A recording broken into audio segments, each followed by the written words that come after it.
నేను తప్ప నా బిడ్డకి ఎవ్వరూ లేరు ఆధారం, కాబట్టి నన్ను వదిలేయండి అని.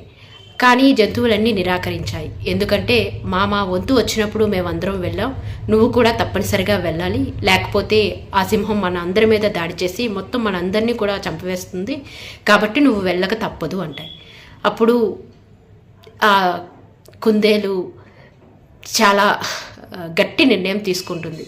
సరే, ఏదైతే అది అవుతుంది అని చెప్పేసి తన పిల్లకి ఓదార్చి, నేను లేకపోయినా సరే చాలా ధైర్యంగా బ్రతకాలి, మిగిలిన వాళ్ళందరూ ఇంటి తోడు ఉన్నారు అని ఓదార్చి తన సింహం దగ్గరికి వెళ్ళడానికి బయలుదేరుతుంది.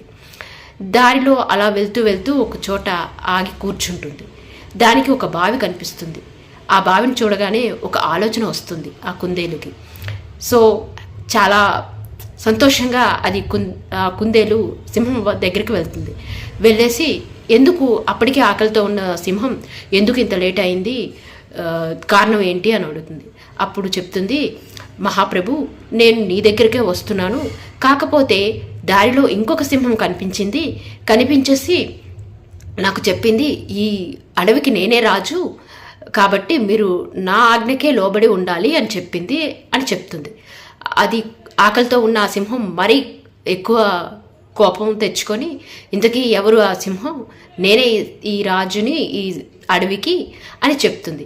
సరే, అయితే మీరు నాతో రండి, మీకు నేను చూపిస్తాను అని చెప్పి ఆ బావి దగ్గరికి తీసుకువెళ్తుంది. ఆ సింహం తన ప్రతిబింబాన్ని ఆ బావి నీటిలో చూసుకొని పెద్దగా గర్జిస్తుంది. తన ప్రతిబింబం కూడా గర్జించగానే ఆ సింహం ఏం చేస్తుందంటే ఒక్కసారిగా బావి లోపలికి దూకి వేస్తుంది.